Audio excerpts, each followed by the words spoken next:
Kabanata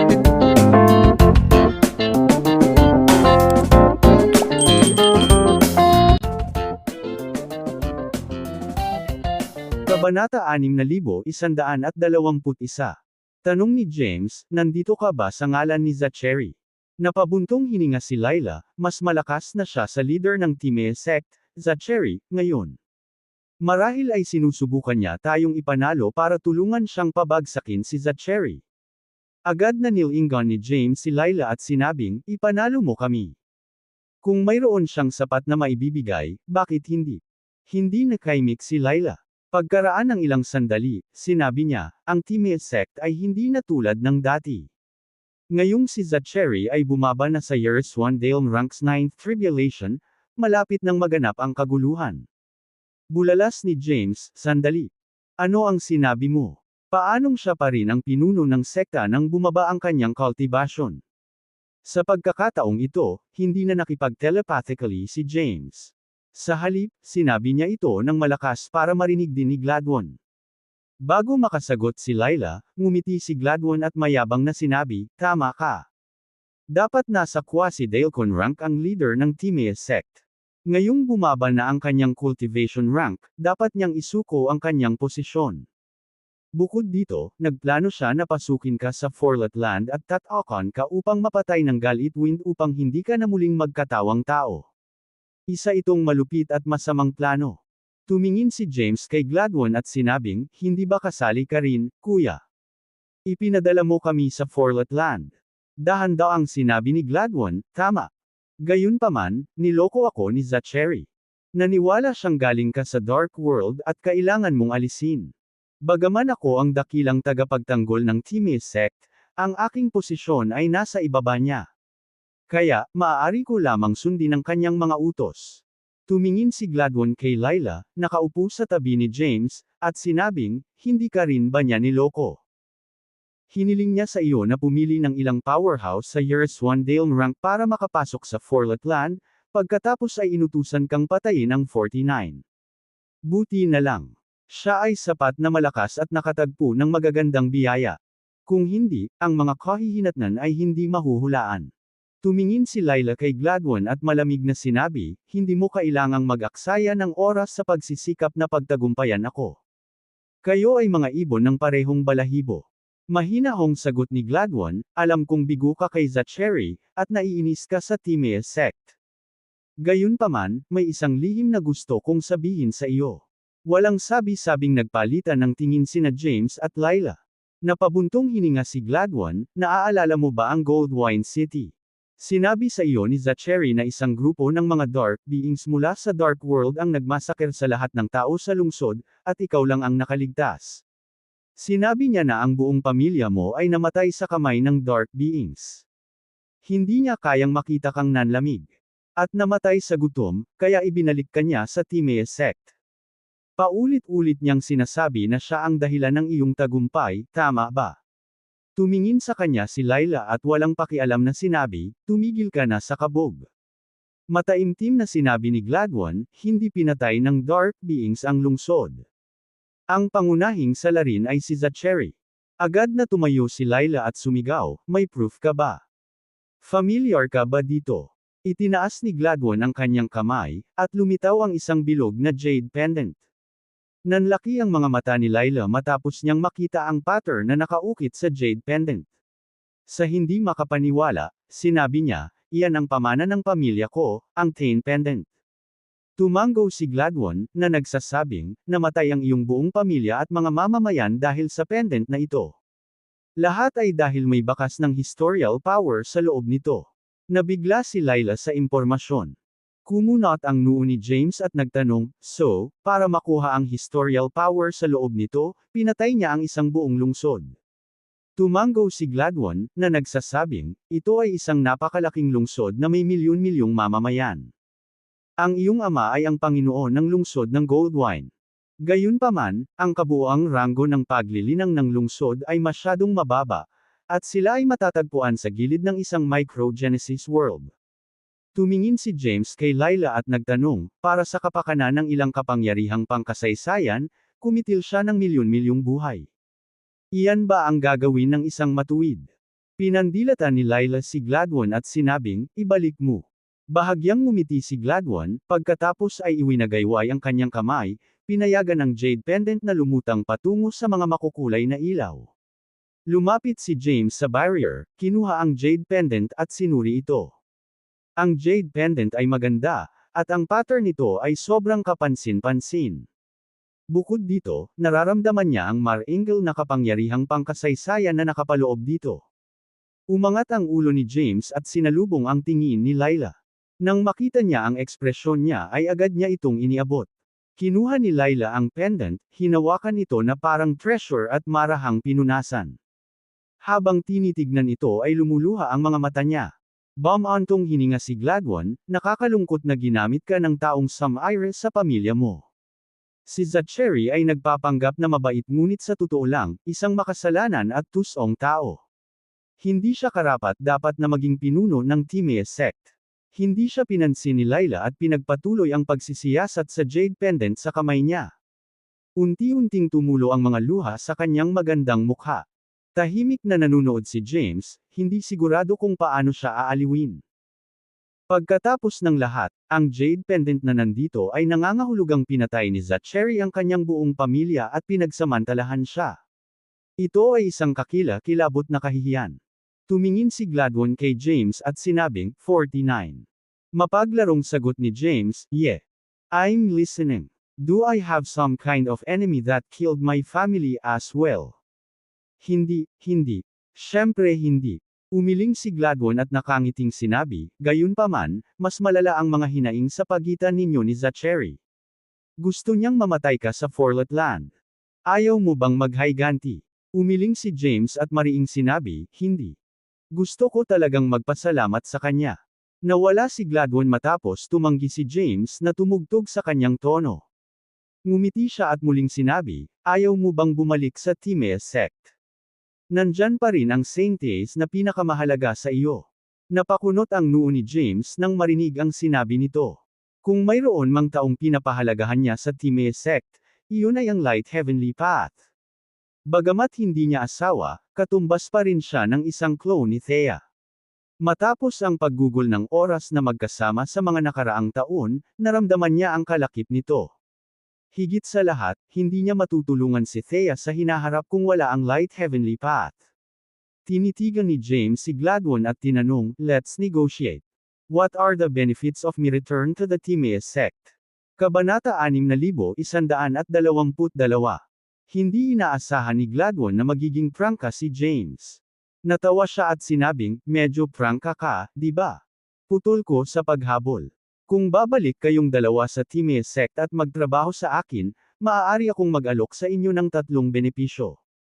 Maaari kang pumili ng alinman sa isa. Napangiti si James pero hindi nagsalita. Samantala, tila hindi interesado si Lilah. Pinigilan ni Gladwin ang kanyang ngiti at seryosong sinabi, ang unang alok ay ang posisyon bilang dakilang tagapagtanggol at elder sa pagpapatupad ng batas. Maaari mong kontrolin ang mga panloob na gawain ng sekta at duminahin ang mga salita ng Genesis gamit ang iyong mga lakas. Ang pangalawang alok ay maaari akong magbigay sa iyo ng sapat na mapagkukunan at ibigay ang lahat ng aking suporta kung magpasya kang lumikha ng iyong sariling puwersa. Sa wakas, maaari kang sumama muli sa Mount Marty Alice at maging Panginoon nito. Ibibigay ko rin ang aking buong suporta. Tumingin si James kay Gladwin, hindi tinatago ang kanyang pagkabigo sa mga alok. Siya ay tila nagbibigay ng malaking benepisyo, ngunit tinitiyak niyang nasa ilalim pa rin niya ang mga ito at magagamit sa kanyang pagtatapon. Ramdam ni Gladwin ang pagkabigo ni James, kaya mabilis siyang ngumiti at sinabing, syempre, maaari pa rin nating pag-usapan ito. Hindi na kailangang magmadali. Tumango si James at sinabing, oo naman, pero mukhang hindi sinsero ang pakikipag-usap habang pinaghihiwalay ng harang. Paano kung pumasok ka, at nag-uusap tayo sa inuman? Natahimik si Gladwin. Naglagay si James ng hindi nakakapinsalang ekspresyon at sinabing, nasa quasi Declan rank ka na. Natatakot ka bang saktan ka ng dalawang mahihinang tulad namin? Umubo si Gladwin sa kahihiyan at sinabing, wala akong hinanakit sa inyong dalawa, ni wala akong hinanakit. Hinahangaan ko lang ang iyong mga talento, kaya naman. Kaya nga iniimbitahan kita sa loob. Pinutol siya ni James, na nagsasabing, ang Forlet Land ay naglalaman ng hindi mabilang na mga kayamanan. Si Gladwin ay inilagay sa pwesto. Bago pa niya matapos ang kanyang pangungusap, isang malakas na ingay ang nagmula sa langit. Itinaas ni Gladwin ang kanyang ulo, at dumilim ang kanyang mukha.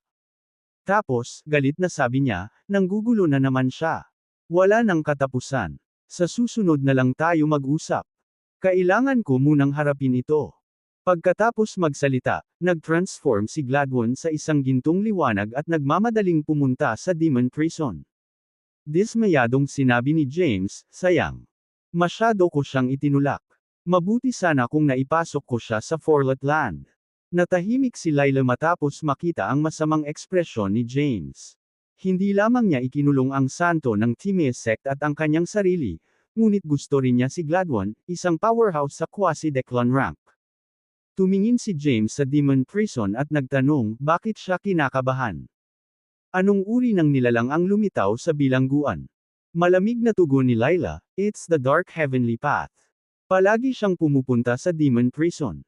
Sa bawat pagkakataon, sumiklab ang matinding labanan lalong lumalakas siya sa tuwing bumibisita siya. Kasabay nito, marami na siyang nailigtas. Dark beings, mukhang naging sparring partner niya si Gladwin.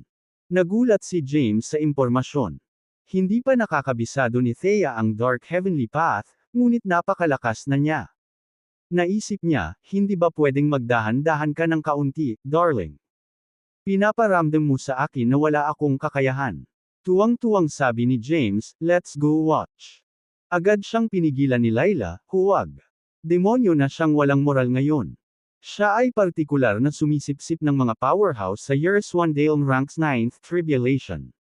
Nakalamon na siya ng mga 10 kamakailan. At saka, nasa Demon Prison si Gladwin. Kapag umalis na tayo, baka hindi na siya makabalik. Si Thea ay hindi kapani-paniwalang makapangyarihan. Nakaramdam ng panginginig si James sa kanyang gulugod matapos maalala ang dalawang matandang magsasaka na nakatagpo niya sa Forlet Land. Kabanata 6123. Hindi pa nababawi ni Thea ang mga nakaraan niyang alaala, kaya wala siyang pakialam kay James. Sa kanyang mga mata, ang mga cultivators sa Years 1 Dale Ranks 9th Tribulation ay simpleng mapagkukunan sa kanya. Inakala ni James na makakasama niya itong muli matapos mahanap ang kanyang reincarnation. Gayunpaman, tila ang hindi pagkikita sa kanya ang pinakamagandang opsyon. Kung hindi, kailangan niyang mamatay. Tumingin siya kay Lila at nagtanong, ano sa tingin mo ang proposal ni Gladwin? Malamig na tanong ni Lila, gusto mo rin bang maging sangla niya? Napabuntong hininga si James, nag-aalala lang ako sa Saintes. Natigilan si Lila sa sagot niya. Pagkaraan ng maikling sandali, sinabi niya, wala siya ni Gladwin. Itinago siya ni Zachary sa isang lugar, at walang nakakaalam kung nasaan siya ngayon.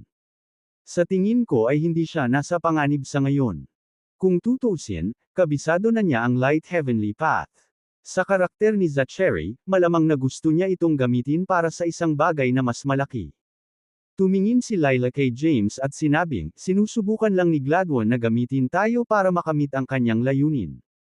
Gusto niya ang posisyon ng pinuno ng Timea sect. Iyon ay simpleng pag-iisip. 7 bundok, ngunit kailangan ding ibigay ng mga punong elder ang kanilang pahintulot.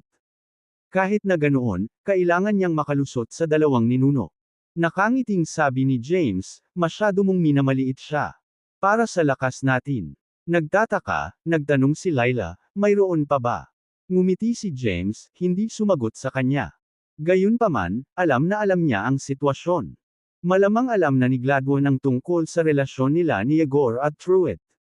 Kung mapapanalo niya ako, sa palagay niya ay magkakaroon siya ng suporta ng Skynet, na magsisiguro sa kanyang posisyon bilang pinuno ng Timea sect. Habang gusto ni Gladwin ang mga koneksyon at mapagkukunan ni James, binago ni James ang kanyang lakas sa paglilinang. Sa sandaling iyon, isang nakakagigil na sigaw ang nagmula sa Hod Passage, lumingon sina James at Lila at nakita si Yonliv na pinasabog sa hangin. Hinampas niya ang Forlet Land ng isang malakas na putok at nagluwa ng isang subo ng dugo. Si Yonliv ay hindi na makilala, at ang kanyang katawan ay puno ng dugo. Nag-aalalang sabi ni Layla, nangako ka na pakakawalan mo siya. Nakangiting ng osar si James, nag-aalala ka sa kanya. Agad namang nagpaliwanag si Layla, no, but I owe him my life, and I came to he was released. Nakangiting sabi ni James, hindi na kailangang magmadali. Alam ng mga kaibigan ko kung kailan titigil. Hindi nila siya papatayin. Tumingin si James sa kanya at nakangiting sinabi, kapag tapos na silang mag-practice, hahayaan ko na siya. I'm a man of my word. Napamulat ng mata si Layla at sinabing, kung ganoon, ako na ba ang susunod sa practice subject nila? Umiling si James at nakangiting sinabi, hindi naman.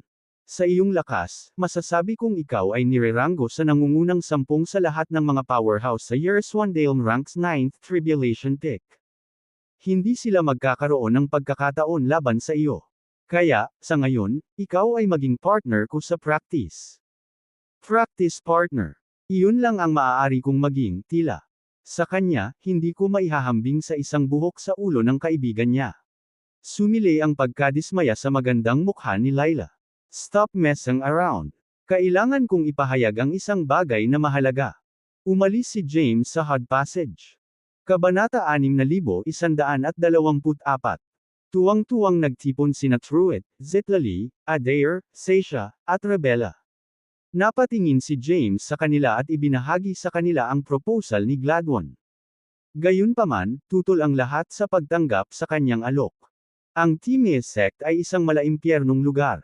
Anuman ang uri ng mga benepisyo na iaalok nila, ayoko nang bumalik. Sinusubukan lang kaming gamitin ni Goldwyn para tulungan siyang kunin ang posisyon ng pinuno ng Time Sect. Sa totoo lang, kamukha niya si Zachary. Hindi ako babalik.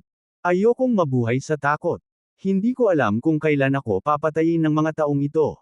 Makikinig ako sa iyo, Master. Kung gusto mong pumunta doon, sasama ako sa iyo. Kung ayaw mo, wala rin akong tutol. Sa aking palagay, hindi mo na kailangang mag-abala sa kanya. Masaya kami dito sa Forlet Land. Matapos pakinggan ang karamihan sa kanilang mga opinyon, ngumiti si James kay Truett at nagtanong, bakit ang tahimik mo ngayon? Tumingin si Truett kay James at bumantong hininga, naiintindihan ko kung ano ang iniisip mo, James. Siguradong nag-aalala ka kay Thea, di ba? Agad na napako ang tingin ng lahat kay James. Inangat ni James ang ulo at mahinahong ngumiti. Magiging kasinungalingan ang sabihing hindi ako nag-aalala. Gusto kong malaman kung nasaan siya. Mahinahong sinabi ni Truett, kahit na bumalik tayo sa Time Sect, walang garantiya na mahahanap natin siya. Kung talagang gusto mo siyang iligtas, dapat ay may kapangyarihan kang gawin ito. Tanging sa lakas mo lamang magagapi ang mga sinaunang puwersa. Pagkatapos magsalita, itinuro ni Truett ang Forlet Land at sinabing, ikaw ang amo ng Forlet Land. Mayroong maraming mga mapagkukunan ng paglilinang dito. Bukod dito, mayroong isang hindi masisira na hadlang sa paligid ng lugar. Ito ang pinakamagandang lugar para magtayo ng isang sekta. Napatingin si Zitlali kay James at nagmamadaling sumang-ayon, yes, I agree. Dapat tayong gumawa ng sarili nating sekta. Magiging independent tayo at makakagawa ng sarili nating mga desisyon. Tumingin si Adair sa grupo at tuwang-tuwang sinabi, magandang ideya. Hindi natin titingnan ang cultivation rank. Hahayaan natin silang sumama sa atin basta't sila ay mga taong magkatulad. Ang mga mapagkunwari at mapanlinlang na tao ay hindi papayagan. Samang-ayon din ako. Dapat tayong manirahan sa Forlet Land at maghintay ng magandang pagkakataon para mag-strike. Tumango si Rebella. Tiningnan ni Seisha ang lahat at sinabing, bahala na si Master na magpasya. Sa biglaang pagbaba ni Zachary sa cultivation rank. Si Goldwyn ay ambisyoso na pumalit. Ito ay magiging panloob na alitan sa kontrol ng Time Sect. Mawawalan sila ng malaking lakas sa proseso, at ang tinatawag na Righteous Alliance ay guguho. Kabanata 6125. Lahat ay tumingin sa tunog, at ang kanilang mga ekspresyon ay nagbago ng husto. Siya yun. Ang elder na nagpapatupad ng batas ng Time Sect. Bakit nandito si Elder Layla? Paano ito posible?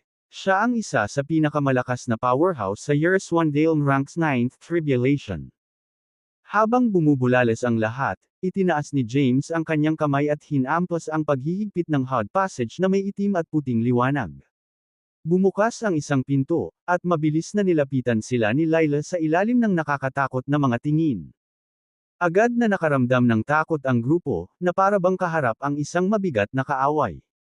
Tumawa si James at sinabing, "Relax, she's one of us now." Natahimik ang iba. Kahit anong isipan nila, mahirap paniwalaan na nasakop ni James ang isang powerhouse na tulad niya. Sinabi ni James, "Kung magtatatag tayo ng sarili nating sekta, kakailanganin natin ng walang katulad na powerhouse." Siyempre, napakahalaga ng opinyon mo. Sabi ni Lila, "Hanggat hindi tayo babalik sa Time Sect, papasok ako sa anumang bagay." Tumingin si James sa lahat at sinabing, "Alright. Since everyone agrees, let's do it." Agad na nagtawanan ang grupo sa tuwa. Tumawa si Truett at sinabing, "Paano ang pangalan ng sekta natin?" "Ang pangalan ay talagang mahalaga. Ito ang aming magiging banner." Tuwang-tuwang tanong ni Adair, "Paano ang Exterminator Sect?" "Isang sekta na nakatuon sa pagsira sa Time Sect." Sinabi ni Rebella, si James ay pumasok sa Forlet Land at nagtanim ng isang gininto ang katawan. "Iminumungkahi ko ang Dalecon Sect. Ang sekta ng Dalecon. Paano kung masira natin ang ranggo na iyon sa hinaharap? Hindi ko gusto ang pangalan." Biglang sinabi ni James, "The Jademore Empire." Natahimik ang lahat at gulat na napatingin kay James. Mataimtim na sinabi ni James, "Ipauubaya ko sa inyong lahat ang iba pang mga gawain upang magpasya, ngunit gusto kong magpasya sa pangalan."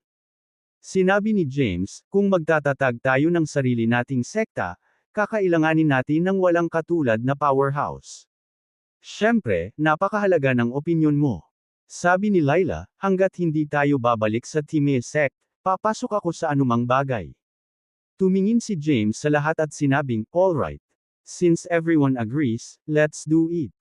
Agad na nagtawanan ang grupo sa tuwa. Tumawa si Truett at sinabing, "Paano ang pangalan ng sekta natin?" "Ang pangalan ay talagang mahalaga. Ito ang aming magiging banner." Tuwang-tuwang tanong ni Adair, "Paano ang Exterminator Sect?" "Isang sekta na nakatuon sa pagsira sa Time Sect." Sinabi ni Rebella, si James ay pumasok sa Forlet Land at nagtanim ng isang gininto ang katawan. "Iminumungkahi ko ang Dalecon Sect. Ang sekta ng Dalecon. Paano kung masira natin ang ranggo na iyon sa hinaharap? Hindi ko gusto ang pangalan." Biglang sinabi ni James, "The Jademore Empire." Natahimik ang lahat at gulat na napatingin kay James.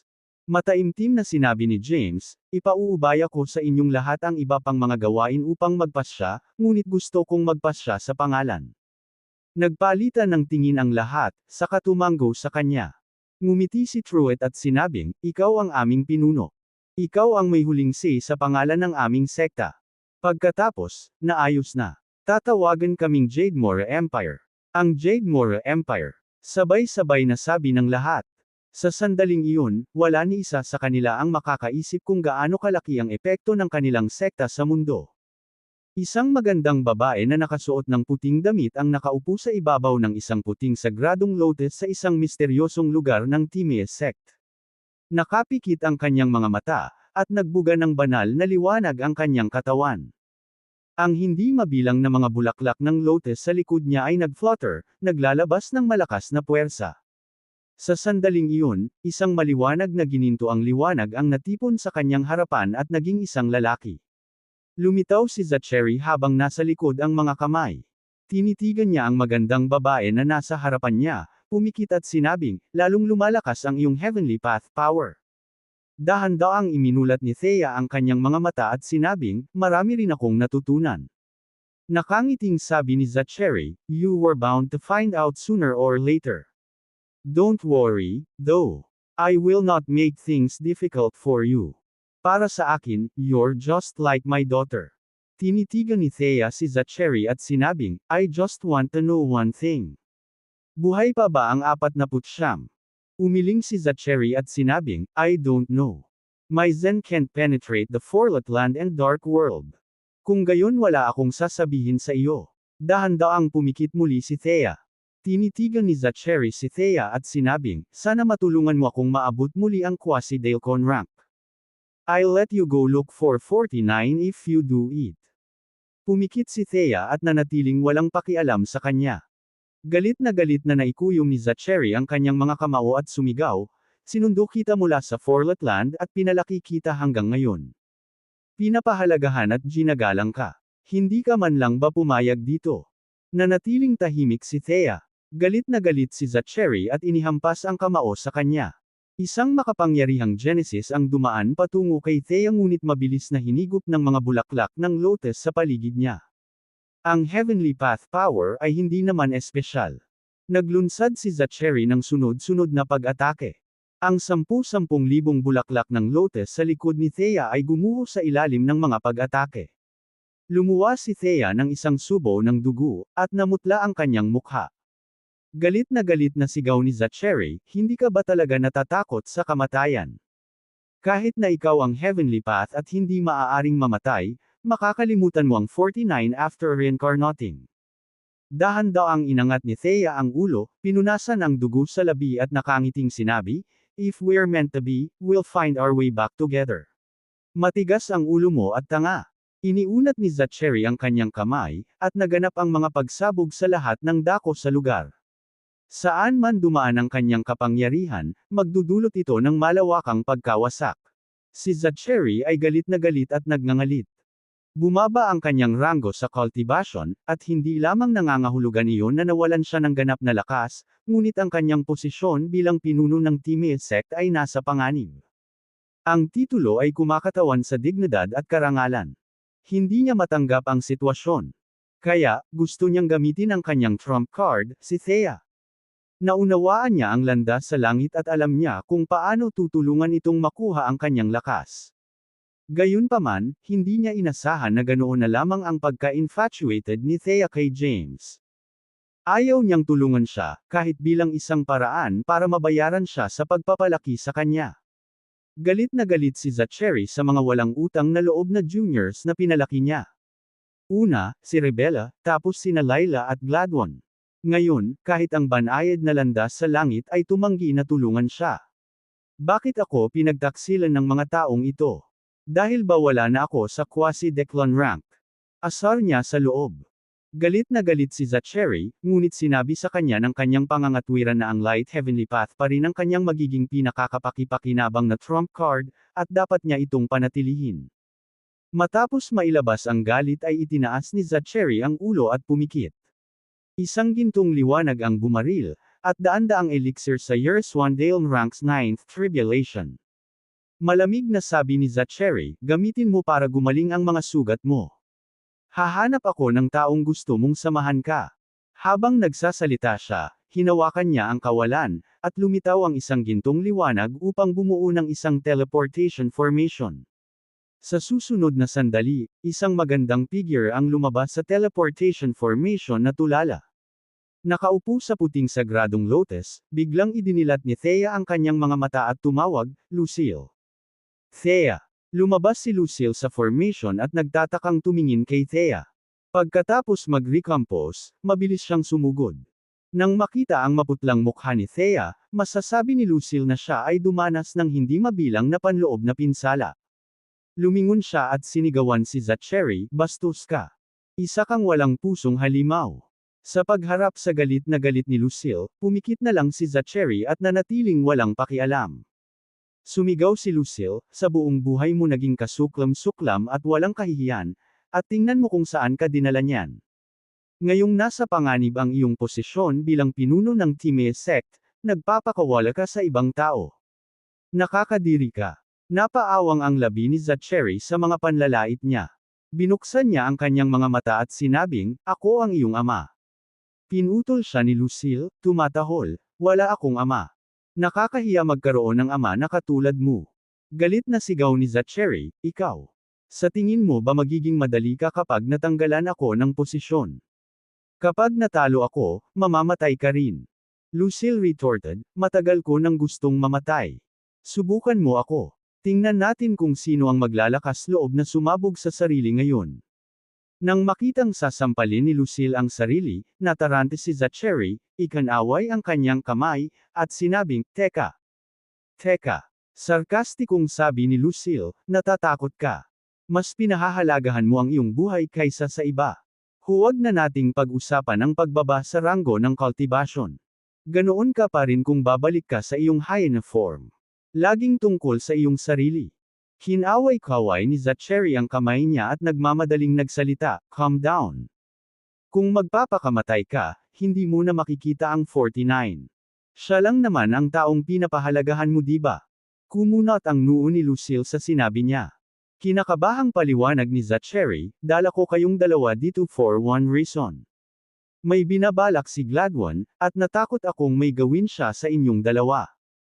Ang lugar na ito ang pinakaligtas sa loob ng Timea sect. Ako mismo ang gumawa ng espasyong ito. Pwede na kayong dalawa dito muna. Ito ay ganap na ligtas. Pagkatapos huminga ng malalim, sinabi ni Zachary, alam kong gusto niyo siyang mahanap. I'll do my best to bring him here. Pero sana matulungan din ninyo akong dalawa.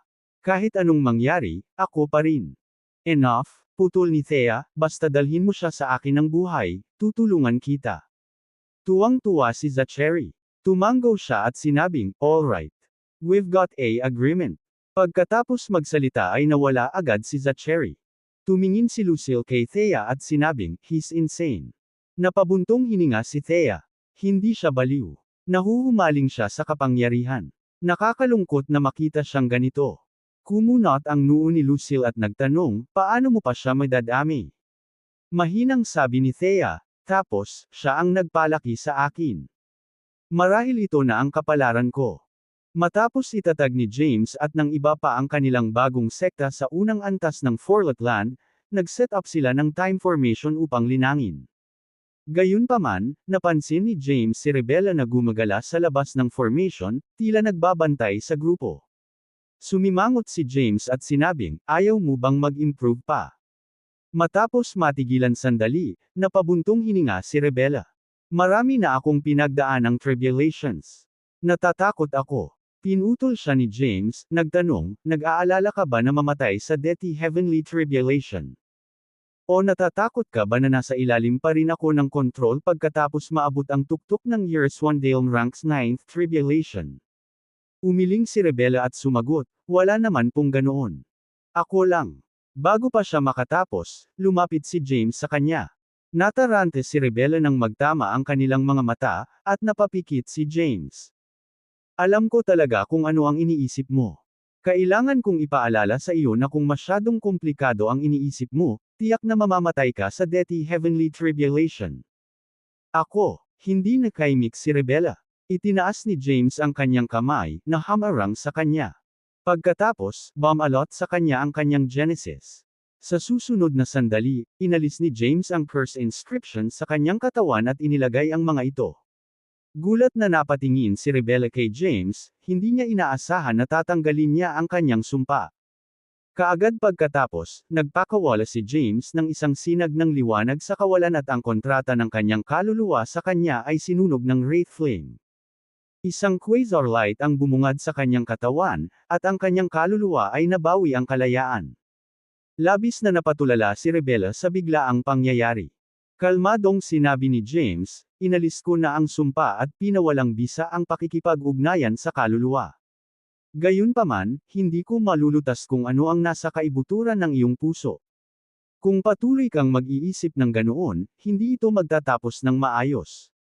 Napayuko si Rebella dahil sa frustration, alam na alam niya ang ibig sabihin ni James. Napabuntong hininga si James, you can go. I'll send you out of the Forlet Land. There's a vast world out there. With your strength, you can go anywhere. Pinalayas mo ba ako? Hindi makapaniwalang tumingin sa kanya si Rebella. Mahinang sabi ni James, pahihirapan ka lang ng staying. Masasaktan ka lang. Ungol ni Rebella, ako na ang baalang magdesisyon. Si Lila never na dumaan sa life and death situation sa atin. Bakit kaya siya magstay, pero ako hindi? Tumingin si James sa galit na si Rebella at walang magawang sinabi, she's a powerhouse at the peak of the Eurasian Dale Ranks 9th Tribulation. Pinutol siya ni Rebella at sinabing, kaya ko rin. Malapit na akong makarating sa ranggo. Pagkatapos magsalita, lumipad si Rebella sa langit at umupo sa isang lotus position. Nakalunok siya ng ilang high-grade core, pagkatapos ay ipinikit niya ang kanyang mga mata para magtanim. James found her stubbornness to be pretty cute. Nakaranas na ng maraming kapigatian si Rebella ngunit marami pa ring nakakagambalang pag-iisip. Nakamamatay para sa kanya na matiis ang kapigatian sa ganoong kalagayan. Kinailangan niyang itulak siya ng kaunti. Kung hindi, ang pag-abot sa Eurasian Dale Ranks 9th Tribulation ay magiging walang pag-asa.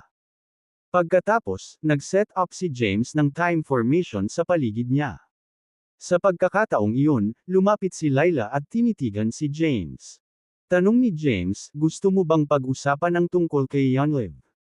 Seryosong sinabi ni Layla, sapat na ang paghihirap niya.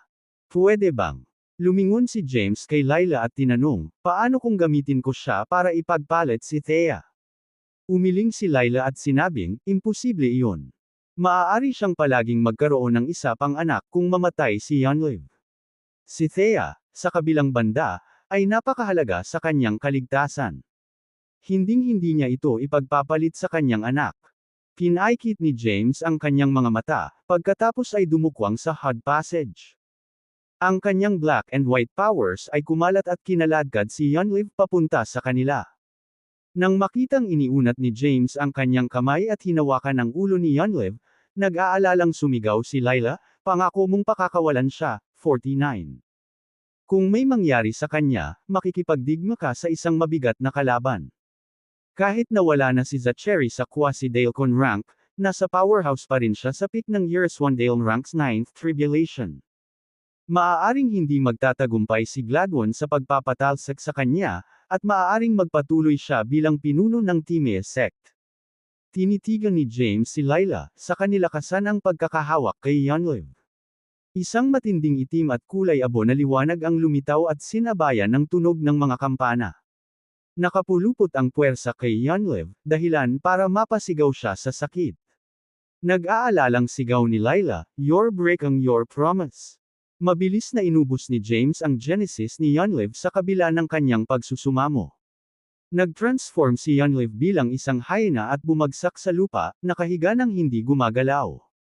Tumahol si Layla, devil ka. Mas masahol pa kayo kina Zachary at Gladwin. Kayo. Tinanggal ni James ang kanyang guwantes at nagtanong, hindi ka pa ba nakapatay dati? Bakit ka nagpapanggap na inosente? Pinandilatan siya ni Layla at sumagot, syempre, kumitil na ako ng buhay dati. Gayunpaman, nakapatay lang ako ng mga kalaban sa larangan ng digmaan. Wala kayong hinaing ni Yonlev, kaya paano kayo? James interrupted her, saying, gusto niyang patayin ang kaibigan ko. That makes him my enemy. Natigilan si Layla sa sinabi niya. Maya-maya, sinugod niya si Yonlev at tiningnan siya. Nakahinga siya ng maluwag matapos malaman na hindi patay si Yonlev. Buhay pa siya. Kaya mo ba siyang bitawan? Itinaas ni James ang kanyang kamay, at isang itim na puwersa ang bumalot kay Yonlev. Si Yonlev ay itinapon sa hot passage na parang basura. Napabuntong hininga si Layla sa nakita. Hindi siya makapaniwalang napakalupit na lalaki ni James. Nagkibit balikat si James at sinabing, nagawa ko na ang ipinangako mo. So, ano ang maitutulong mo sa akin? Kumunot ang noo ni Layla at sinabing, gusto mo bang i-absorb ang Genesis ko hanggang sa bumalik ako sa orihinal kong anyo? Kung okay ka lang, why not? Hibat balikat ni James. Galit na lumapit si Layla kay James at sinabing, you're a nasty bastard, 49. Pagkatapos magsalita, itinaas niya ang kanyang kamay at umindayog kay James. Gayunpaman, hinawakan ni James ang kanyang pulso at sinabing, sabihin mo sa akin kung bakit nananatiling tahimik si Gladwin. Kahit na hindi niya ipagpatuloy ang pagsisikap na pagtagumpayan tayo, dapat ay sinusubukan niyang pukawin ang gulo sa Time Sect. Natarante si Layla sa sinabi ni James at hindi niya mahanap ang tamang sagot. Inalis ni James ang kamay ni Layla at sinabing, mukhang minamaliit natin si Gladwin. His plan is on a much bigger scale than we thought. Anong ibig mong sabihin? Nagtataka namang tumingin sa kanya si Layla. Malamig na sinabi ni James, wala siyang ginagawa para pabagsakin si Zachary ngayon at palihim lamang siyang nagre-recruit ng mga puwersa. Gusto niyang manatiling nagkakaisa ang Timea sect upang masugpo nila ang bagong alyansa na pinamumunuan ng Yaki sect. Pagkatapos ng kanilang tagumpay, maaari siyang kumuha ng kredito at ibagsak si Zachary ng walang pagtutol. Huminga ng malalim si Layla at nagtanong, pwede ba? Lumingon si James, pumikit, at sinabing, magkakaroon tayo ng mahalagang misyon pagkatapos umalis sa Forlet Land. Pagkatapos magsalita, lumipad si James sa ika-4 na antas ng Forlet Land nang hindi hinintay na magsalita pa si Layla. Layla pouted, how is he so smart? He figured out what Gladwin is planning. Di nagtagal, ang grupo sa loob ng Forlet Land ay sunod-sunod na umalis sa pag-iisa. Nakamit nilang lahat ang malaking tagumpay sa masaganang mapagkukunan ng paglilinang at ang pagbuo ng oras na itinakda para sa kanila. Sina Truett, Seisha at Adair ay umasa sa kanilang tiyaga, supernatural powers at Marcy Ice combat power upang labanan ang kani-kanilang mga kapigatian at matagumpay na nakapasok sa mababang grado ng Yereswandale Ranks 9th Tribulation. Si Zitlali, na hindi na kailangang dumaan sa mga kapigatian, ay madaling naabot ang mataas na grado ng Yereswandale Ranks 9th Tribulation. Ngayon, isang hakbang na lang niya para maabot ang tuktok. Si Rebella ang tanging tao na hindi umalis sa pag-iisa. Umupo siya sa kawalan na may time formation sa paligid niya. Ang lahat ay ang pinaka nag-aalala tungkol sa kanya. Sa sandaling iyon, ang kulay abong tribulation cloud ay natipon sa itaas ng kanyang ulo. Sa kalaunan, ito ay lumaki pa at nagkaroon ng humigit kumulang 81 layer. Nagulat si Layla at napabuntong hininga, a destruction heavenly tribulation. Agad na nabalisa ang iba sa grupo matapos marinig ang kanyang mga salita. Hindi ba dapat ito ay isang deadly heavenly tribulation para sa mga papasok sa Yereswandale Ranks 9th Tribulation? Bakit sa halip ay lumitaw ang pinakamalakas na kapigatian? Nabanggit ni James na dumaan siya sa maraming kapigatian. Hindi ko inasahan na magtitiis siya ng ganoong nakakatakot at malakas na kapigatian. Ang Destruction Heavenly Tribulation ay isa sa 3 pinakamasamang bangungot para sa mga magsasaka. Wala pang powerhouses ang nakaka-overcome dito. Nasa panganib siya. Kailangan mo siyang tulungan, Master. Kung hindi, ang kanyang kaluluwa ay mapapawi. Hindi tulad ng nag-aalalang grupo, si James ay kalmadong tinahak ang daan patungo sa kulay abong ulap sa itaas ng ulo ni Rebella. Dumating siya sa 81 patong at humarap sa isang makapangyarihang lalaki na nakasuot ng puting damit na may hawak na kahanga-hangang sandata. Ngumisi ang binata, nagkita tayong muli. Mukhang importante siya sa'yo. Ang gobernador ng Yin ay dapat nabulag. Tumayo si James habang nasa likod ang kanyang mga kamay. Tinitigan niya ang lalaki at malamig na sinabi, walang kinalaman sa kanya ang mga sama ng loob natin. Hindi mo siya dapat saktan para makipagbalikan sa akin. Ngumuso ang gobernador ng Yang, nakikiusap ka ba sa akin? Hindi ba dapat ay mayroon kang mas mabuting saloobin kapag sinusubukan mong humingi ng tulong? Bukod dito, nakikipag-usap ka ngayon sa isang Diyos. Dumilat si James at malamig na nagtanong, ano ang gusto mo? Galit na sinabi ng gobernador ng Yang, lumuhad ka at yumuko sa akin. Bawasan ko ng 1 patong ang kanyang kapigatian para sa bawat isa. 10,000 beses mong gawin ito. It's a pretty good deal, right? Nagsalubong ang mga kilay ni James. Tumawa ang gobernador ng Yang at sinabi, kung tatanggi kang lumuhad, ipinapangako ko na ito ay magiging simula lamang. Mula ngayon, ang lahat ng nakakakilala sa iyo ay hindi na makakalagpas sa aking mga paghihirap. Wala ka talagang alam. Ngumuso si Lizia. Bakit hindi mo subukang muli kung matapang ka? Kaagad, nagalit si ang governor. Ikaw, Master, paalisan mo siya. Napatingin si Lizia kay James. Bagaman siya ang sikat na gobernador ng Yang, siya na ngayon ang Tai Chi Tribulation Envoy. Kaya, karamihan sa kanyang kakayahan ay nakompress. Ngayon, mas malakas lang siya ng bahagya kaysa sa isang powerhouse sa tuktok ng Yereswandale Ranks 9th Tribulation. Kahit nasa Declan rank siya, lalabanan ko siya hanggang kamatayan ngayon. With murderous energy, sabi ni James, at saka, nasa Declan rank lang siya. Habang nagsasalita, bigla siyang nag-wave ng kamay. Ang tore ng Forlet Land ay lumitaw sa kanyang kamay. Isang sinag ng liwanag ang kumislap, at hinigop ni James ang lahat ng Genesis power sa Forlet Land. Sa sandaling iyon, nagpakita ang ultimate golden body ni James. Dalawang sinag ng liwanag, isa sa itim at isa sa puti, ang bumalot sa kanyang buong katawan. Tumapak siya sa Tai Chi, at ang kanyang aura ay napakalakas na kaya nitong sirain ang mundo. Ang kanyang paglilinang ay tumaas din sa ibaba, gitna, at pagkatapos ay itaas na baitang ng Yereswandale ranks 9th Tribulation mula sa peak ng Yereswandale ranks 8th Tribulation. Tumigil lamang ito sa pagtaas ng maabot nito ang rurok ng Yereswandale ranks 9th Tribulation. Nang makita iyon, nagbago ang ekspresyon niyang governor. Ikaw, sa susunod na segundo, 12-dosenang mga estatwa na nagpapalabas ng nakakatakot na aura ang lumitaw sa paligid ni James. Nagmukhang makatotohanan ang bawat estatwa. Mabilis na umikot si James sa kawalan, at ilang sinag ng puti at itim na liwanag ang nagsimulang kumalat sa lahat ng dako. Ang mga estatwa ay nabuksan ng sabay-sabay.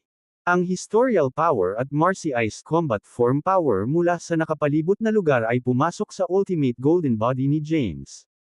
Biglang nilamon si James ng dalawang sinag ng kulay abong liwanag. Ang kanyang cultivation rank ay umabot sa Zeklan rank. Nang maramdaman ang nakakatakot na aura ni James, nataranta siyang governor. Gaano kakalakas loob na lampasan ang Heavenly Tribulation at gamitin ang pangunahing kapangyarihan ng Quasi-Dailcon rank powerhouse para mapataas ang iyong cultivation rank? Hindi ka ba natatakot na madagdagan mo ang Eternal Calamity at hinding-hindi na makakalagpas sa peak ng 8th Tribulation ng Yereswandale rank? Natatakot ka ba? Ang panunuya ni James ay umalangaw-ngaw mula sa kawalan. Sa isang nakahihigit na kilos, sinabi niya, lumuhad ka at yumuko sa akin pagkatapos. Habang nagsasalita, itinaas niya ang kanyang kamay. Ang Historial Power at Marcy Ice Combat Form Power ay nagtipon sa kanyang palad at mabilis na tinungo ang yang gobernador. Siyang governor ay natakot. Ang nakakatakot na kapangyarihang pangkasaysayan ay lumabas sa kanyang katawan. Libo-libong kamay ang gumapang mula sa kanyang katawan. Binasag nila ang mga palad na umatake sa kanya. Sa sandaling iyon, si James ay naniningil kay yang gobernador. Ang dalawa ay nasa langit sa gitna ng 81 layer ng kulay abong tribulation clouds. Nagpalitan sila ng hindi mabilang na mga galaw. Biglang pinunan ng makapangyarihang Historial Power at Marcy Ice Combat Form Power ang kawalan. Ang resulta ay kumalat sa buong Forlet Land. Si Truett at ang iba pa, na nasa unang layer ng Forlet Land, ay mabilis na lumipad pataas at umiwas sa kinalabasan. Namutla lahat ng mukha nila. Kasabay nito, si Rebella, na nakaupo sa kawalan na naka-cross legs at naghihintay sa Deathly Heavenly Tribulation, ay kalmado. Kalahati. Handa na siyang mamatay. Gayunpaman, ang tribulation cloud sa itaas niya ay hindi tumama. Naguguluhan siya. Si James naman. Siya ay nasa itaas ng Destruction Tribulation Cloud, nakikipaglaban sa Tai Chi Tribulation Envoy, itinuro ni Zitlali ang kawalan at biglang napasigaw. Pagkatapos, tumangala ang iba pang mga nilalang. Natigilan silang lahat. Tinakpan ni Layla ang kanyang bibig at napabulalas, anong klaseng halimaw siya? Paano niya lalabanan ang Tai Chi Tribulation Envoy? Kailangan niyang nasa Quasi-Dailcon rank man lang. Nanlaki ang mata ni Seisha. Sinabi ni Truett, wala siya sa Quasi-Dailcon rank. Isa siyang powerhouse sa Dailcon rank. Hindi ba si Master ang nasa tuktok ng Yereswandale ranks 8th Tribulation? Tanong ni Adair, paano siya biglang naging powerhouse sa Dailcon rank? Naiintindihan ko na. Huminga ng malalim si Layla. Siya ang Panginoon ng Forlet Land. Magagamit niya ang lahat ng resources sa loob ng Forlet Land para tulungan siya at pansamantalang pataasin ang kanyang cultivation rank. Gayunpaman, dadagdagan din niya ang Eternal Calamity. Baka hindi na siya makapasok sa Yereswandale ranks 9th Tribulation. Nang marinig ang mga salita ni Layla, nagulat ang mga nabubuhay na nilalang na naroroon, lalo na si Rebella, na nasa ibaba ng Tribulation Clouds. Naawa siya. Paano naging tanga si James? Kung dagdagan niya ang Eternal Calamity, mas mahirap para sa kanya na makapasok sa 9th Tribulation ng Yereswandale rank. Hindi kaya magiging walang kwenta ang kanyang Golden Bones at Ultimate Golden Body na pinaghirapan niya. Nang maisip iyon, lumipad si Rebella. Gayunpaman, siya ay pinigilan ng isang nakakatakot na paghihigpit. Hindi siya makalusot dito. Rebella, sinira mo ang buhay niya. Hindi mahalaga ang iyong buhay. Hinayla mo siya pababa. Nag-aalalang hinampas ni Rebella ang kanyang noo. Sa pagkakataong iyon, biglang sumigaw si Layla, Rebella, kung pipiliin mong wakasan ang buhay mo, lahat ng ginawa niya para sa iyo ay mauubos. Hindi na siya muling papasok sa Years One Dale Ranks 9th Tribulation. May utang ka sa kanya. Do you think everything will be fine if you die?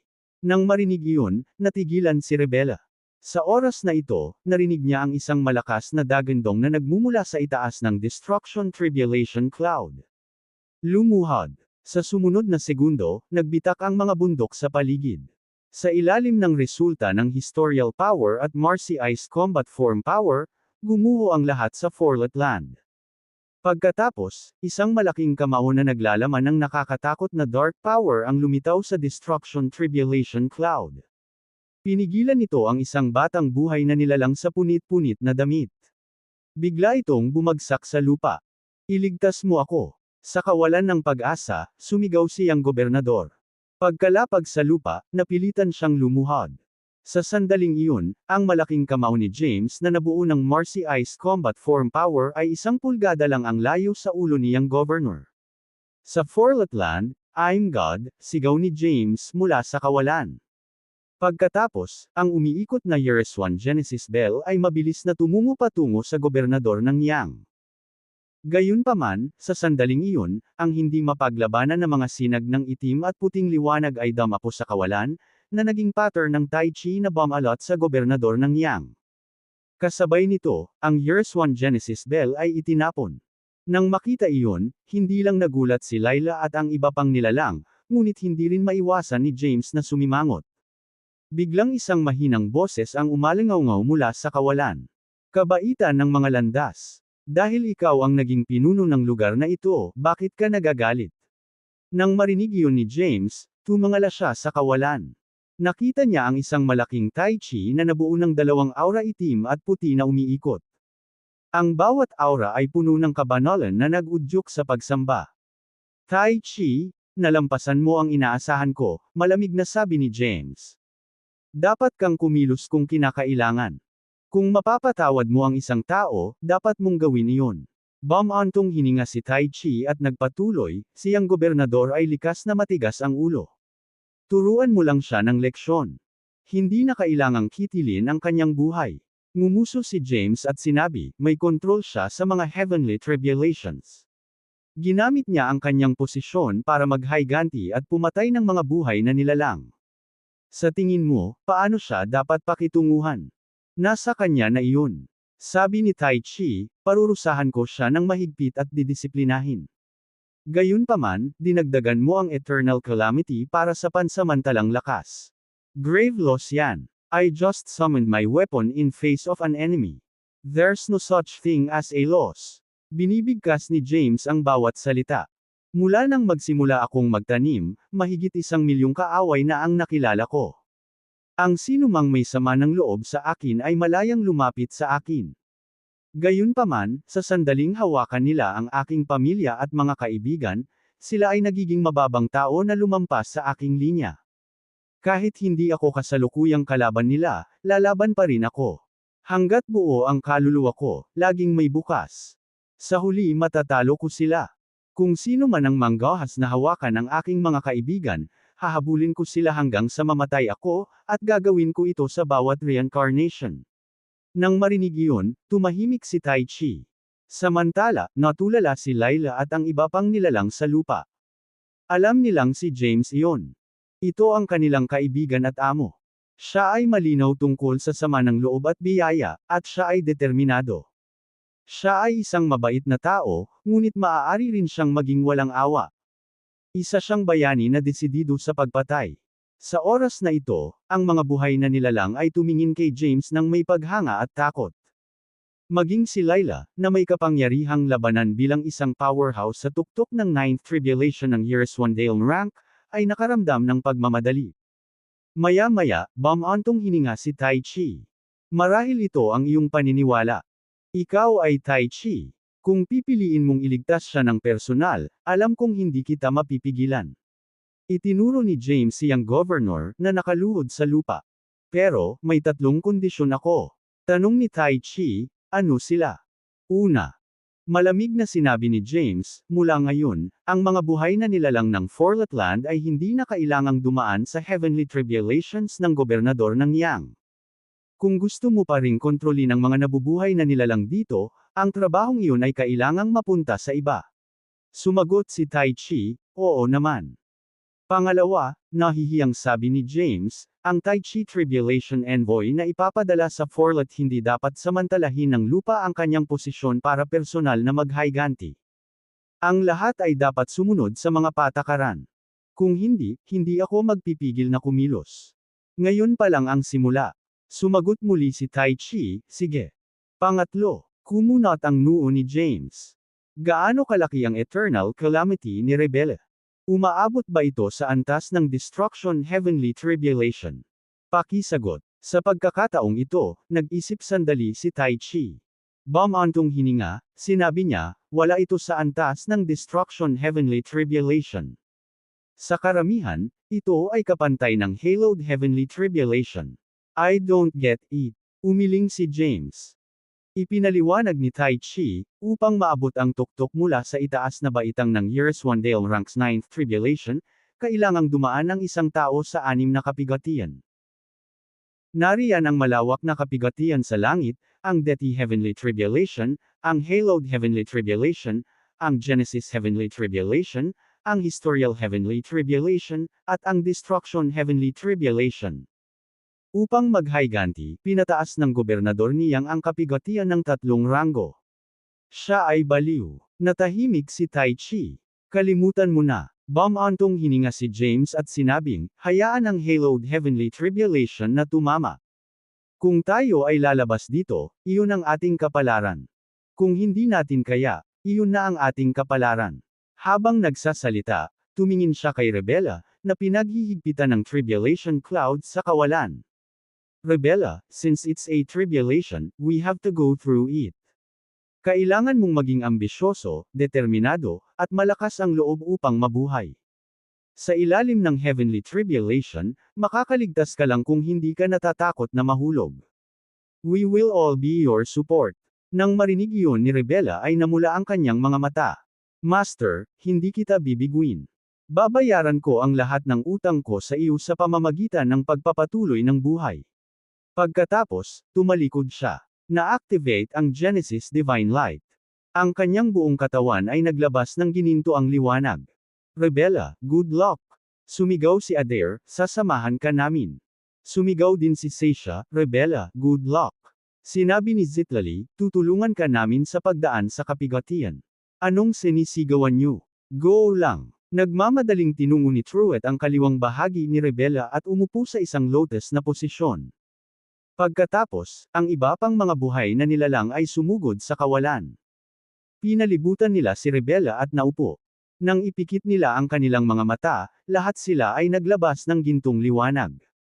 Sila ay naging isang nakasisilaw na gintong halo na nakapalibot kay Rebella. Nang makita iyon ni James, natuwa siya.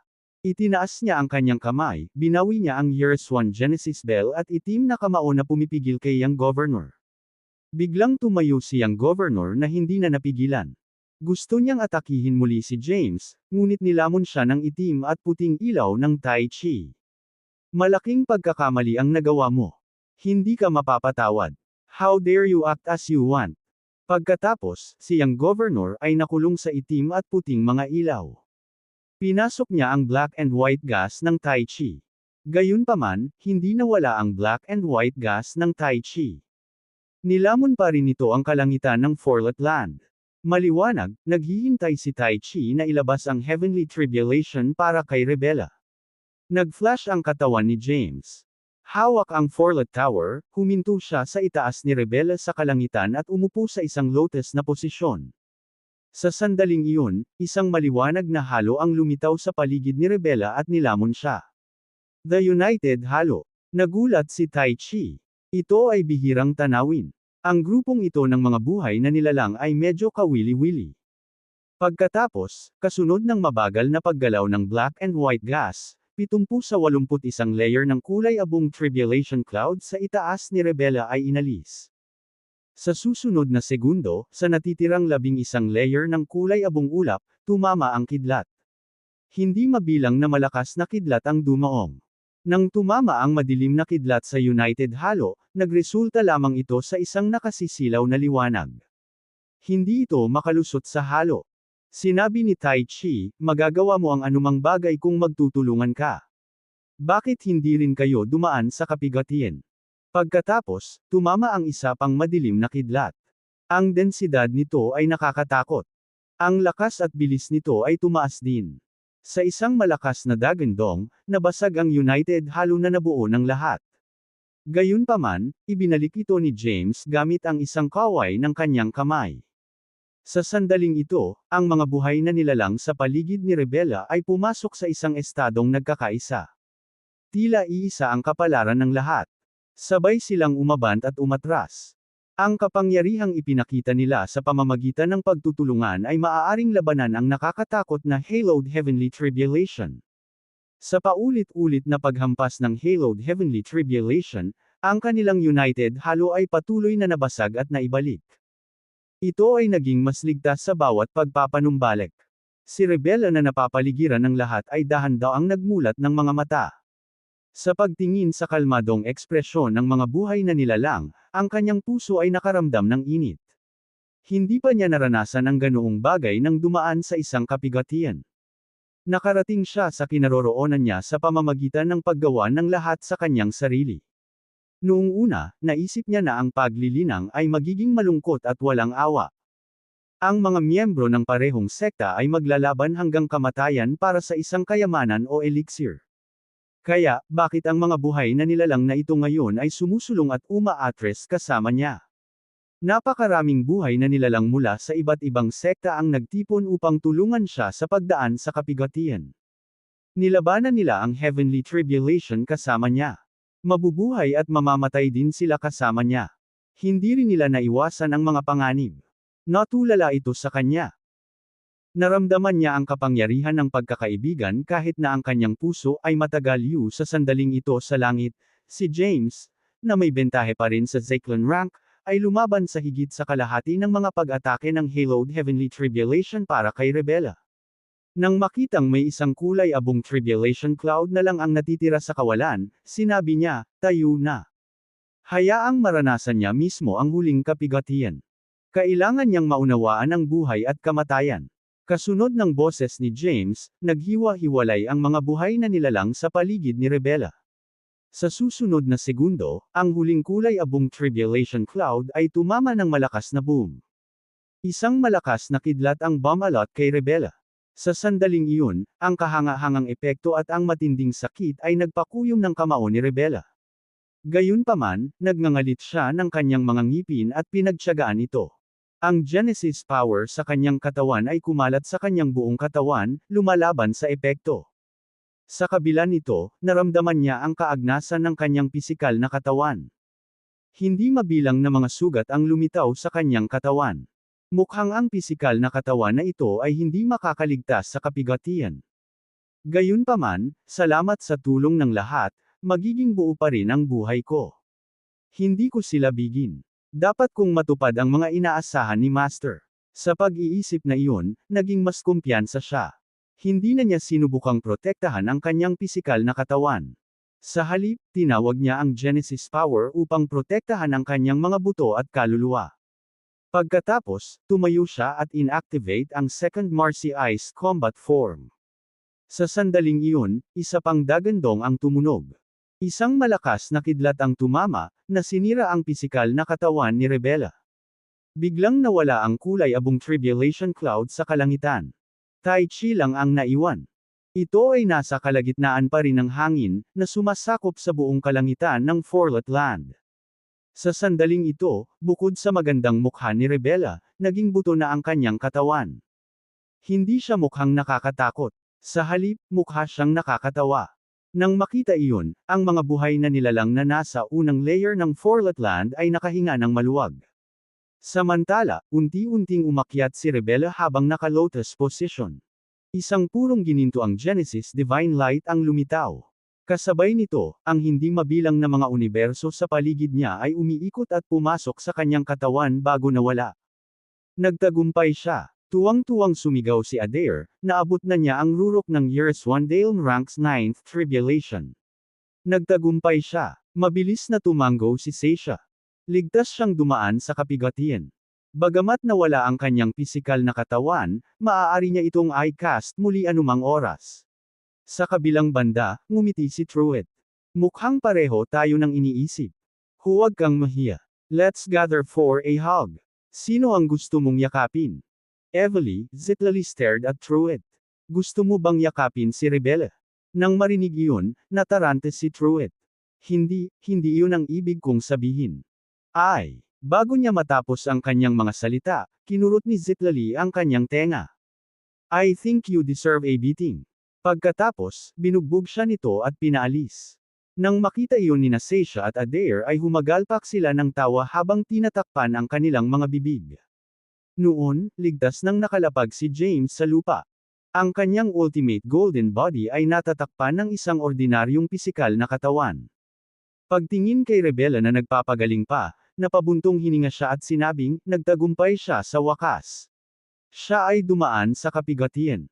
Paano ka? Biglang nagtanong si Layla, mananatili ka ba sa tuktok ng Years 1 Dale Ranks 8th Tribulation magpakailanman? Natigilan si James. Tapos, ngumiti siya. Tulad ng sinabi ko, umiiral ang heavenly tribulations kaya ang mga buhay na nilalang ay maaaring dumaan sa kanila. Bagamat matigas sila, may pagkakataong magtagumpay. Gaano kaliit ang pagkakataon? Walang magawa, napabuntong hininga si Layla. Nabanggit ni Tai Chi ang Destruction Heavenly Tribulation ngunit hindi ipinaliwanag ang maalamat na Bone-Crushing Heavenly Tribulation at Annihilation Heavenly Tribulation. Ang tatlong makalangit na kapigatian na ito ay kilala bilang ang pinakanakakatakot na kapigatian. No powerhouse has emerged from them successful before. Ngumiti si James kay Layla. Maaaring hindi magtagumpay ang ibang tao, ngunit ako. Nawalan ng masabi si Layla. Nang makitang lumilipad si James patungo sa malapit na bundok, sinundan siya ni Layla. Ngayon mo lang ba napagtanto? Ano? Nalilitong tanong ni James. Ang heavenly tribulations ay para sa mga taong gustong dumaan sa tribulations. Sa mahinang boses, sinabi ni Layla, sinuman ang makikialam ay tatamaan ng heavenly tribulation sa lakas ng parehong cultivation rank. Gayunpaman, nang tulungan namin si Rebella at nilabanan ang nakakatakot na haloed heavenly tribulation kanina lang, walang nasaktan. Nakita ko iyon. Ngumiti si James at sinabing, nagtulungan ng lahat at nakabuo ng golden halo. Hinarangan ko ang kalahati ng lakas ng haloed heavenly tribulation. Para naman sa kalahati, hinarangan ninyo ito ng gintong halo. Ang huling beat ay nilabanan mismo ni Rebella. Paano nabuo ang gintong halo? Nalilitong tanong ni Layla, pwede bang gayahin? Nang marinig iyon, natigilan si James. Plano mo bang gawin din iyon kapag dumaan ako sa isang kapigatian? Tumango si Layla. Medyo mataas ang requirements para dito. Mabubuo lang ang ganoong kapangyarihan kapag nagtutulungan ang lahat. Nasa likod ni James ang mga kamay habang nakangiti. Confident ako na magkakatrabaho ang mga kaibigan ko. Mas may tiwala ako dyan kaysa sa pagtaas nila ng kanilang cultivation rank. Nang makita kung gaano tiwala si James, kinagat ni Layla ang kanyang labi. Dahil kailangan ni Rebella ng oras para gumawa ng pisikal na katawan ngayon, maaari mo bang sagutin ang isang tanong? Gusto mo bang itanong kung bakit mayroon akong napakalakas na kapangyarihan? Ngumiti si James at tumingin kay Layla. Masasabi ko lang sa iyo na ito ay dahil ako ang Panginoon ng Forlet Land. Sa maliwanag na mga mata, sinabi ni Layla, nakita kong nagpatawag ka ng 12 ng mga powerhouse sa Quasi-Dailcon rank.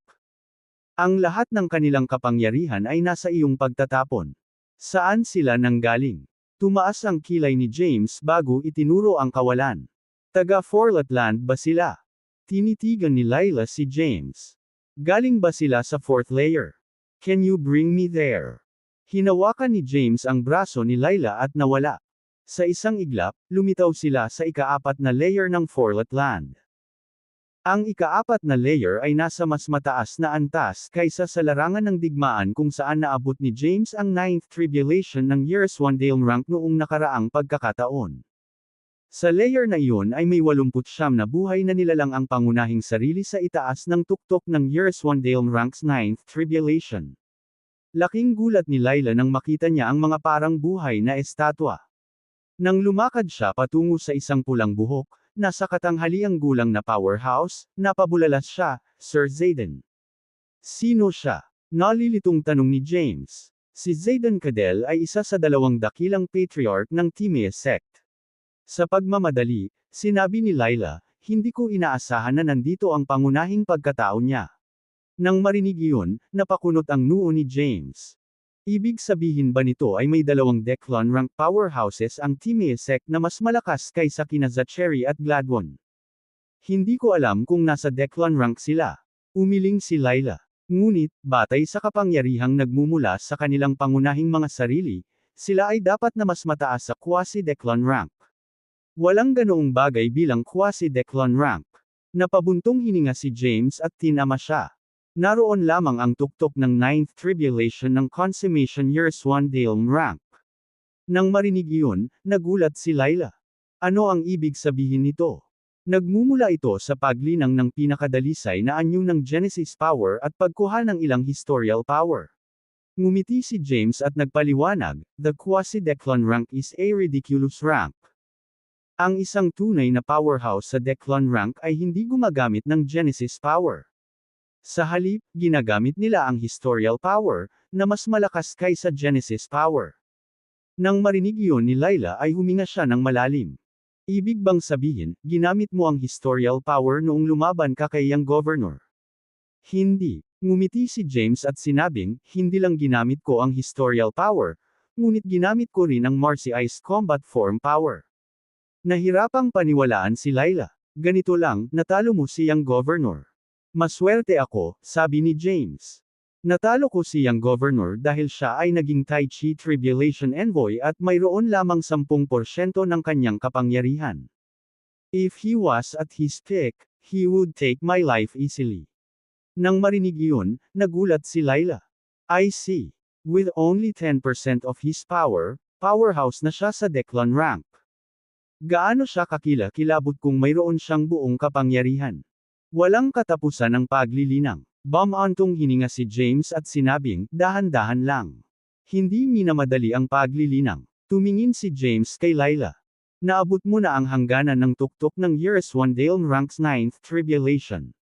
Isang hakbang na lang ang layo mo mula sa tuktok ng 9th tribulation ng Consummation Years 1 Dale rank. Gayunpaman, maaaring kailanganin mong linangin ang higit sa isang entrepok upang makatawid sa hakbang na ito.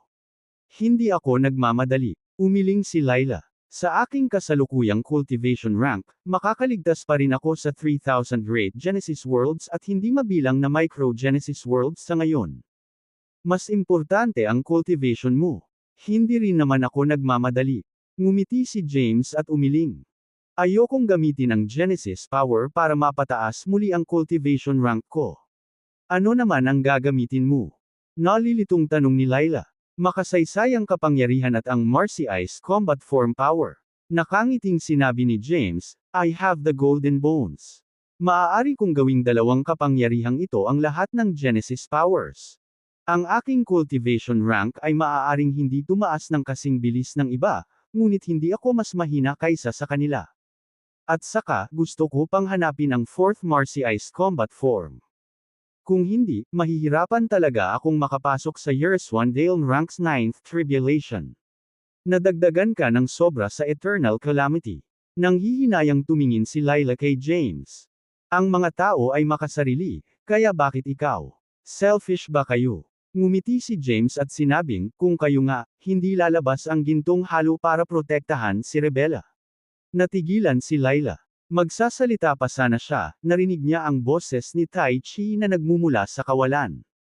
James, marami akong napala sa pagkikita namin ngayon. Para dyan, gagawa ako ng exception para sa iyo.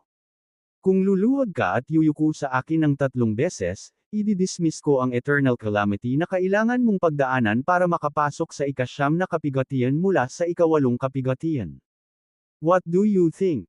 Nang marinig iyon ni James ay kumunat ang noo niya. Hindi kita narinig ng malinaw. Naaawa si Tai Chi sa iyo.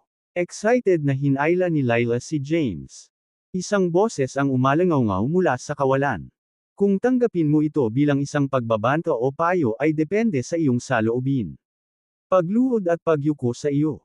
Ang ibig mong sabihin ay isang saloobin ng pagsuko. Ngumuso si James. Ako ang pinakamataas na nilalang sa lahat ng nabubuhay na nilalang, sabi ni Tai Chi. Ako ang may kontrol sa batas ng Tai Chi. I can't allow anyone to go against the law. So, Mr. Franciscus was eradicated by you. Malamig na sabi ni James, pero, tinupad mo ba ang pangako mo sa kanya? Biglang tumahimik si Tai Chi. Halatang mahina si Franciscus. Bagaman hindi ko alam kung anong pakikitungo mo kay Mr. Franciscus, maaari kong hulaan na ito ay may kaugnayan sa mga buhay na nilalang mula sa Dark World of Yin's Void. Mr. Sinira ni Franciscus ang Tai Chi World, na nabuo ang kasalukuyang 3,000 Great Genesis Worlds at hindi mabilang na Micro Genesis Worlds. Ito ay isang kahihiyan sa batas ng Tai Chi at sa iyong autoridad. Nagkaroon ka ng kasunduan kay Mr. Franciscus, ngunit nagtatanim ka pa rin ng sama ng loob sa kanya. Natahimik si Tai Chi. Sa totoo lang, alam ni G. Franciscus ang tungkol dito. Masayang sabi ni James, kahit na pinili niyang isakripisyo ang sarili niya para protektahan ang milyon-milyong buhay na nilalang, hindi siya kailanman nagtiwala sa iyong deal. Kung hindi niya hihilingin sa iyo na bigyan siya ng void ni Yin at lumikha ng isang malayang kakaibang espasyo. Naiintindihan ko na ngayon. Ang void at fourlet land ng Yin ay dapat na mga lugar kung saan nakumpromiso ang batas ng Tai Chi o kung saan hindi ka maglakas loob na kumilos ng walang ingat. Nanatiling tahimik si Tai Chi. Gayunpaman, naging seryoso si James. Maaari kang maghayganti sa mga nabubuhay na nilalang ng madilim na mundo mula sa 3,000 mahusay na mundo ng Genesis at hindi mabilang na mga micro-Genesis world. Hinayaan mong i-bully sila ng mga orthodox at mga sekta at gawing mga lingkod. Hinayaan mo pa silang patayin.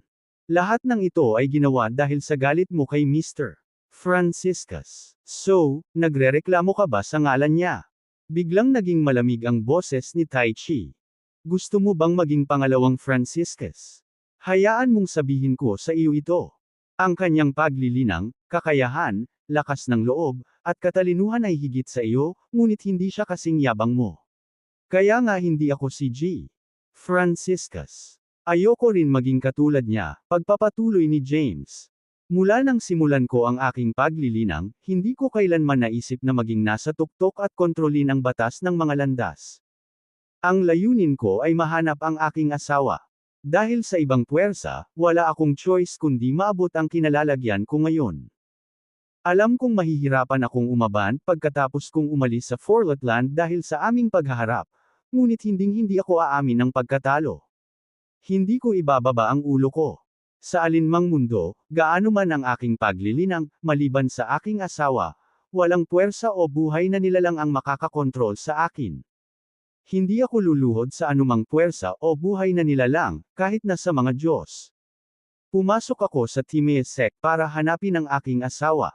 Dahil ipinanganak ako sa madilim na mundo, pinagplanuhan ako sa lahat ng posibleng paraan. Nalinlang din ako sa pagpasok sa Fourlet Land. Pinlano nilang lipulin ang aking kaluluwa at paharapin ako sa walang hanggang kapigatian. Nasaan ang autoridad noong panahong iyon? Nawalan ng masabi si Laila. Ang mga buhay bang nilalang mula sa madilim na mundo ay hindi mga nilalang na buhay. Malamig na sinabi ni James, may dugo at laman din sila. Mayroon silang mga kaluluwa at damdamin. Hindi sila nagdulot ng anumang pinsala.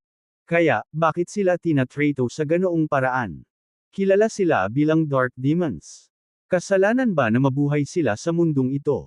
Pagkatapos, tumangala si James kay Tai Chi sa langit. Huwag kalimutan na ang mga buhay na nilalang mula sa madilim na mundo ay dating bahagi ng Tai Chi World. Sinakop nila ang kalahati ng Tai Chi World. Noong nakaraan, sinasamba din nila ang Tai Chi at iginagalang ang batas ng Tai Chi. Gayunpaman, dahil kay G. Franciscus na sumire sa Tai Chi World, nagbago ang lahat. Hindi na nila matamasa ang parehong pagtrato gaya ng mga nabubuhay na nilalang mula sa 3,000 dakilang mundo ng Genesis at hindi mabilang na mundo ng Micro-Genesis. Hindi na sila maaaring magkaroon ng patas na kompetisyon at makakuha ng parehong mga kwalipikasyon sa paglilinang. Sa halip, sila ay naging biktima at laruan ng iba pang nilalang. Wala silang pinagkaiba sa mga hayop na walang kaluluwa. Pagkatapos noon, sinabi ni James, hindi ba't ang lahat ng ito ay dahil sa iyong paghihiganti at galit kay Franciscus? Nasaan ang iyong awtoridad noon? Nasaan ang batas ng Tai Chi na binanggit mo? Ang gas ng Tai Chi sa kalangitan sa itaas ng Forlet Land ay mas mabilis na umikot, ngunit si Tai Chi ay tahimik pa rin. Ang awtoridad ay nagmumula sa pagiging makatuwiran at pagsunod sa mga patakaran. Sa pagbigkas ng bawat salita, nagpatuloy si James, nagmumula rin ito sa pagiging banal, walang kinikilingan, at pantay na pagtrato sa lahat. Sa ganoong paraan, kahit na ang awtoridad ay nakatuon sa kapangyarihan, ito ay igagalang. Ngunit, kung kinuha ng isang tao ang kalooban ng lahat ng nabubuhay na nilalang sa mundo batay sa gusto at hindi gusto ng isang tao, iyon ay gagawing isang awtoridad na walang kahihiyan at kasuklam-suklam at dapat na alisin. Ang black and white Tai Chi gas sa kalangitan sa itaas ng Forlet Land ay umikot sa mabilis na bilis. Galit na tawa ang bumungad dito. Ikaw ang tagapagmana ni Franciscus at ang pinili sa mga landas. Dahil masyado kang masungit, kailangan mong tanggapin ang mga kahihinatnan. Huwag mong isipin na nakapasok ka sa Declon rank dahil lang nagkataon na nakast mo ang Ultimate Golden Body. Malayo pa ang lalakbayin mo. Kung wala ang aking pagkilala, hinding-hindi mo malalampasan ang rurok ng Yerswandale Rank's 9th Tribulation. Mawawala ng silbi ang Ultimate Golden Body mo. Nang mapansin na seryoso si Tai Chi, mabilis na lumuhad si Layla sa lupa. Sir Tai Chi, maawa po kayo. Sinabi niya ang mga bagay na iyon dahil wala siya sa kanyang katinuan. Nasa tamang pag-iisip siya, putol ni Tai Chi. Mas ambisyoso siya kaysa kay Franciscus. Ang kanyang puot ay mas malalim din kaysa kay Franciscus. Bagaman si Franciscus ay hindi nasisiyahan sa batas ng Tai Chi, sinunod niya ito. Sa kabilang banda, iba ang lalaking ito. Gusto niyang sirain ang batas ng Tai Chi, ang mga alituntunin ng mundo, at ako. Pagkatapos, isang ilusyonaryong figure, na nabuo ng black and white gas, ang lumitaw at dumaong. Bumaba na si Tai Chi. Nang makita iyon, nagmamadaling yumuko si Layla. 49, lumuhad ka. Gayunpaman, tinitingnan ng itim at puting figure na may malakas na aura, na natiling tahimik si James. Walang buhay na nilalang ang nang-ahas na kumilos sa ganitong paraan maliban kay Franciscus. Tumingin si Tai Chi kay James. Mas kawili-wili ka kaysa kay Franciscus. Paglaruan kita pagkatapos. Paano kung may taya tayo? Ano ang taya? Tanong ni James. Sumagot si Tai Chi, sa dalawang entrepok, kung makakalagpas ka sa rurok ng Yerswandale Rank's 8th Tribulation at makapasok sa Yerswandale Rank's 9th Tribulation, aaminin ko ang pagkatalo. Kung hindi mo kaya, talo ka. Tumaas ang kilay ni James. Ano ang mga pusta? Kung manalo ka, i-dismiss ko ang lahat ng Heavenly Tribulation sa ibaba ng peak ng Yerswandale Rank's 9th Tribulation para sa iyo. Binibigkas ang bawat salita. Sinabi ni Tai Chi, kung matatalo ka, haharapin mo ang walang hanggang kapigatian. Hindi ko tinatanggap ang taya. Desididong tinanggihan ni James. Tanong ni Tai Chi, natatakot ka ba? Ang mga pusta ay masyadong maliit. Nakangusong sabi ni James, advantage ka kahit anong resulta.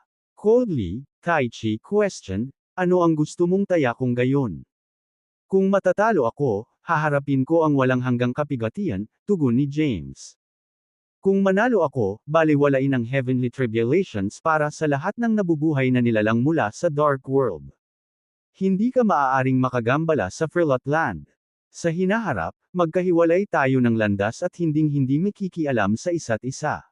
Nang marinig iyon, tumawa si Tai Chi. Hindi mo ba iniisip na masyado kang mayabang?